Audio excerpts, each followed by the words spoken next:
In this video, we are going to learn how to design this braided ring in SolidWorks. So let's start. So we'll start with the appearance. We'll set the appearance first. We'll go to steel and we'll select that stainless steel trapped plate.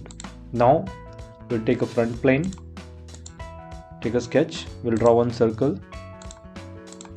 We'll define the diameter of circle this to be 100. Exit. Now we are going to sweep on this. We'll take a swept boss. We'll select circular profile and we'll select this circle and we'll define the diameter 10. OK. Now I'm going to take a top plane. We'll define one circle of diameter 5 and we'll define distance from center 55.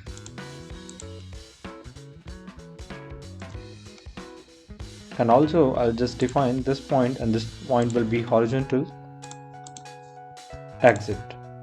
Now I'm going to apply sweep cut along the path. So for that we have to show this path.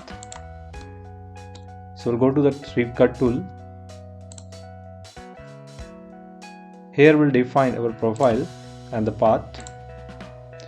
Now we go to the other options where I'm going to define this to be cut through the profile twisted method. So here I'm going to specify twisted value by revolutions and I'm defining 25 revolution for this part and do OK. Now we are going to apply fillet. We'll define the radius value 2 and we'll select the circular faces and do OK. This is how we have created this braided ring in SolidWorks. If you like this video, please subscribe our channel and thank you for watching this video.